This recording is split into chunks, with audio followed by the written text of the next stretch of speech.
Olá, como tem passado? Espero que você esteja bem. E aí, tá gostando do nosso curso? Eu estou adorando estar aqui com vocês. Na aula de hoje, nós vamos iniciar um assunto novo, que são os direitos sociais. Nós falamos dos direitos individuais até agora, e dessa aula 4, 5 e 6, nós vamos falar sobre os direitos sociais. Os direitos sociais nascem no Estado social. É uma filosofia, essa filosofia ela vem lá do século XIX, lá dos anos de 1800, e você encontra na língua inglesa chamada Welfare State, que significa Estado de Bem-Estar Social. É uma corrente jurídico-filosófica que prega que o Estado deve garantir não apenas os direitos individuais, mas também os direitos sociais aos cidadãos. Esse é um argumento de que o Estado deve garantir o piso vital mínimo para que uma pessoa viva bem. Ou seja, as condições mínimas para o cidadão. São conhecidos como os direitos de segunda dimensão, visto que os de primeira dimensão são os direitos individuais, como vimos nas aulas anteriores, que nascem com a Revolução Francesa. Na Constituição Federal Brasileira, esses direitos estão nos artigos 6º ao 11. Esses artigos eles vêm complementar aquelas garantias lá do artigo 5º que nós já estudamos. Então vamos começar pelo artigo 6º, que garante os seguintes direitos: a educação, a saúde, alimentação, trabalho, moradia, lazer, segurança, previdência social, proteção à maternidade e à infância e assistência aos desamparados. Esses artigos, essas garantias, nós vamos começar a estudar nessa aula e vamos até a aula 6, como eu já adiantei. E é importante lembrar também que eles começam lá no artigo 6º e eles vão se expandindo pela Constituição. Então, por exemplo, o direito à educação, ele vai ter reflexo lá no artigo 205 da Constituição, o seu detalhamento. O direito à saúde no artigo 197 e assim por diante.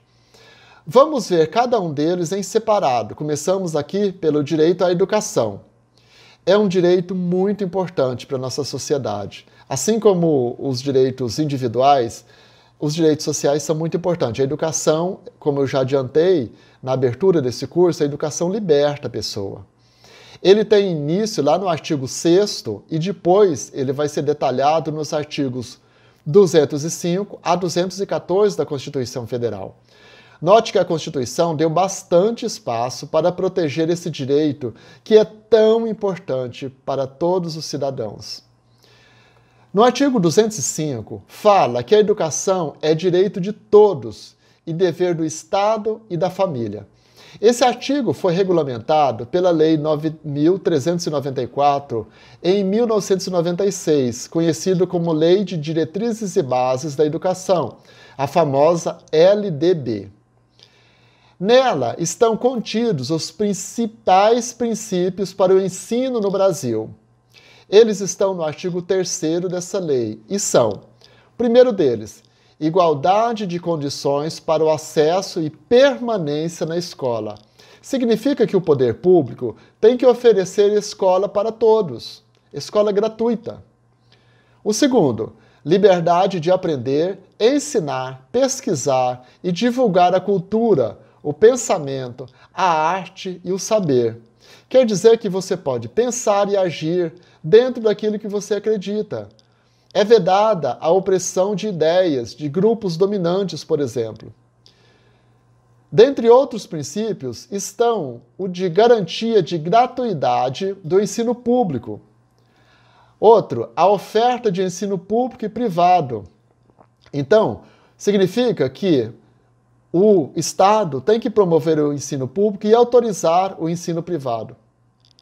Durante anos, o ensino foi público. O ensino universitário, por exemplo, ele era somente público.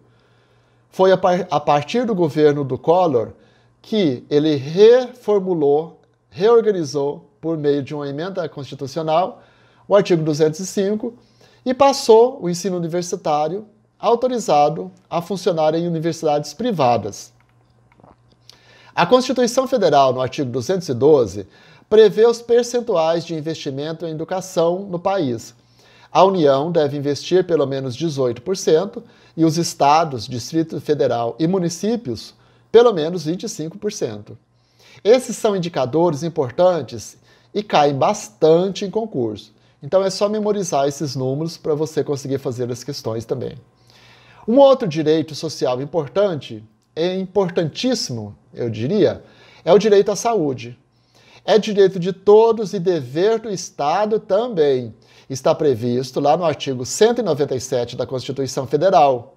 É regido pelo princípio de acesso universal à saúde, que quer dizer que todos têm direito ao atendimento no Sistema Único de Saúde, que é o SUS. E de onde vêm os recursos da saúde? Segundo o artigo 198, parágrafo 1º, esses recursos vêm do Orçamento de Seguridade Social da União, dos Estados, do Distrito Federal e dos municípios. E qual é o percentual de investimento? Bom, segundo a Emenda Constitucional número 29 de 2000 e a Lei Complementar 141 de 2012, a União deve investir pelo menos 12% em saúde e os estados, Distrito Federal e municípios, pelo menos 15%. Um outro direito importante é o direito à alimentação. Você note que são direitos sequenciais. Por quê? Você tem que ter saúde, mas para ter saúde você tem que ter alimentação. Não adianta você ter uma boa saúde e não ter alimento, você vai acabar adoecendo. O direito à alimentação é um direito social garantido aqui por uma lei, tá? É a Lei 11.346 de 2006. Portanto, é uma lei bem nova. Ela é bem recente porque essa é uma conquista social das últimas décadas. Essa lei criou o CISAM, que é o Sistema Nacional de Segurança Alimentar e Nutricional. O CISAM é ligado ao Ministério da Cidadania e tem como objetivo garantir que ninguém passe fome no Brasil.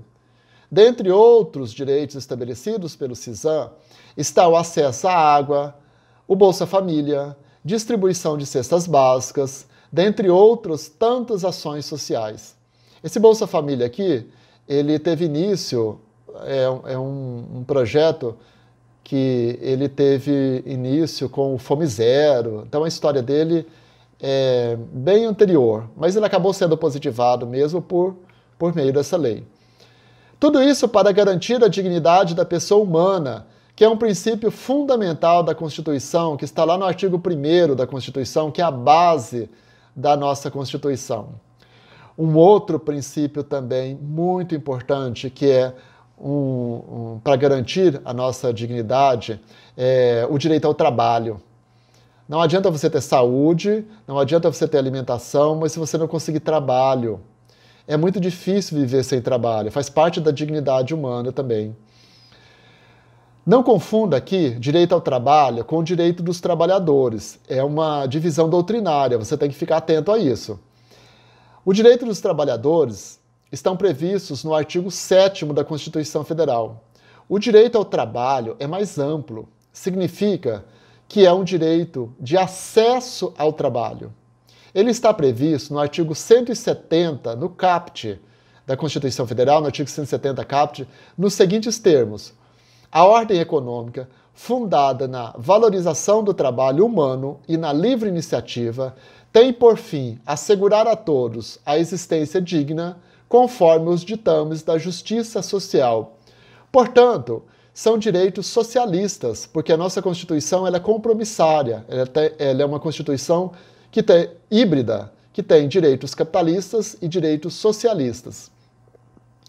Ele aparece também como um dos fundamentos da República Federativa do Brasil, lá no artigo 1º, inciso 4º da Constituição Federal, como princípio fundamental dos valores sociais, do trabalho e da livre iniciativa.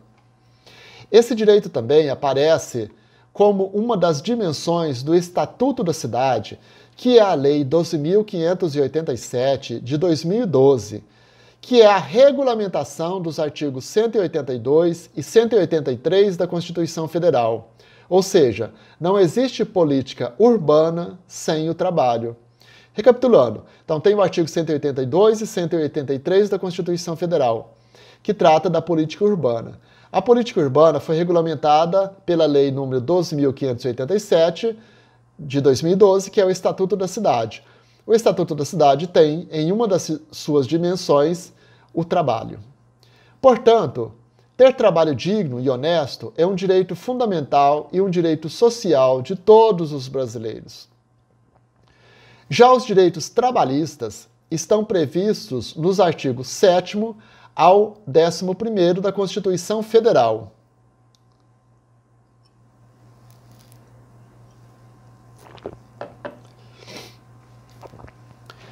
A primeira coisa que você deve saber é que a Constituição Federal equiparou trabalhadores urbanos e rurais.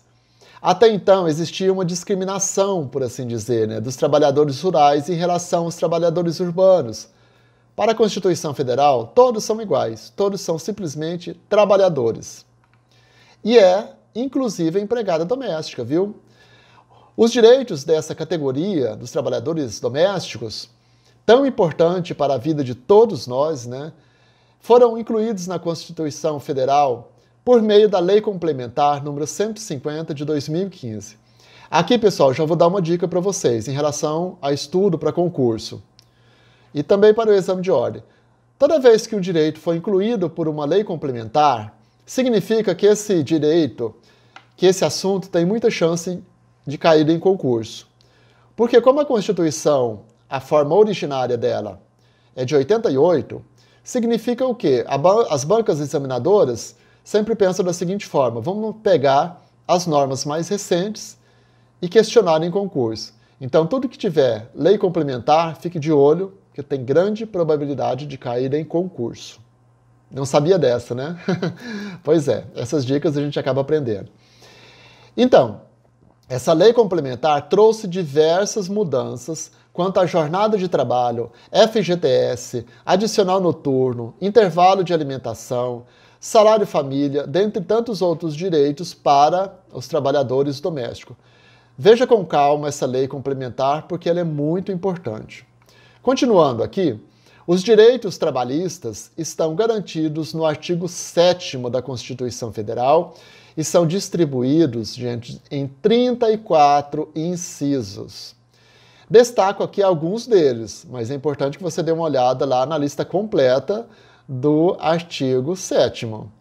O primeiro deles, direito à segurança no emprego.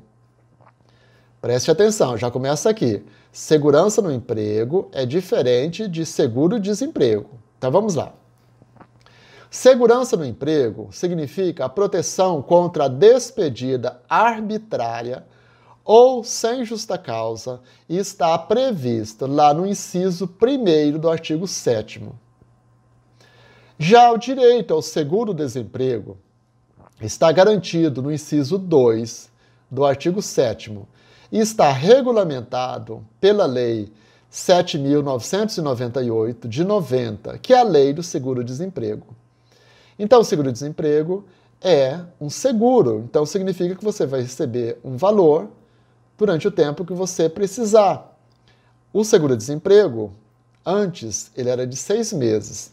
Atualmente, ele é de 3 meses. E vai depender da quantidade do teu salário para que você tenha o cálculo do seguro-desemprego. Dependendo do seu salário, você pode receber 1.800 de seguro-desemprego ou menos. Aí varia da sua faixa salarial. O terceiro é o direito ao fundo de garantia.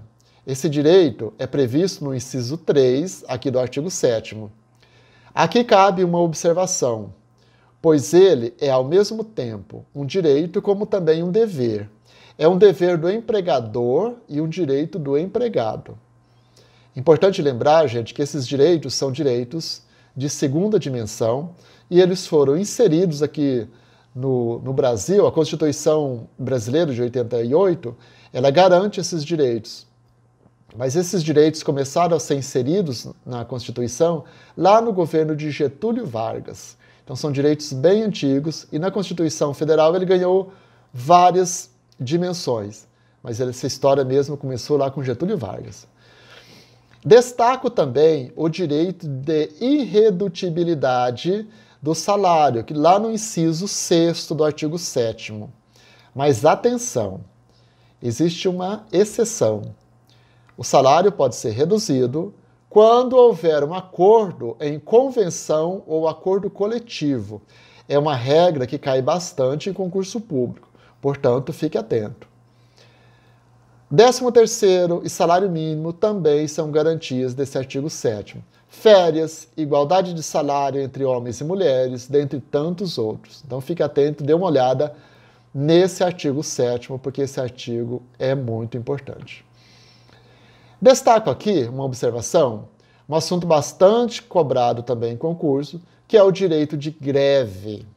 É um assunto que requer um pouco de atenção e que você tem que pensar um pouquinho.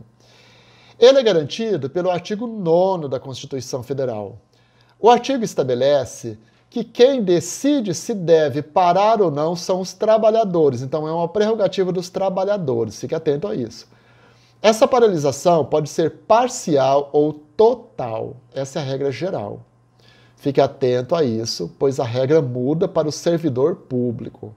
Em relação ao servidor público, a norma é do artigo 37, inciso 7 da Constituição Federal. Esse artigo 37 é lá da administração pública.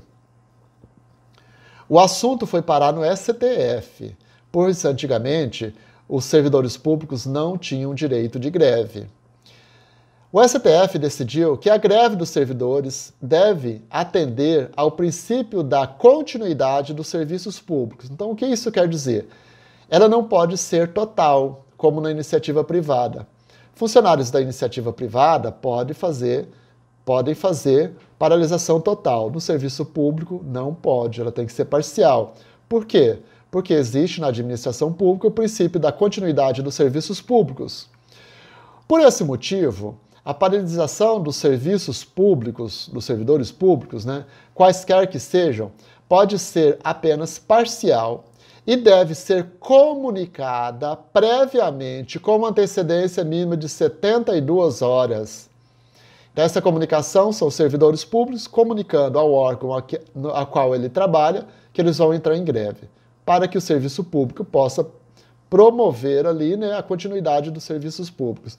E eles têm que ficar, pelo menos, um contingente de 30% trabalhando. Não pode ser todo mundo em greve.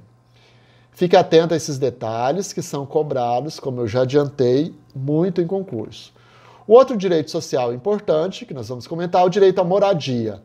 A moradia, gente, é um dos principais problemas dos brasileiros. Vocês já devem saber disso muito bem.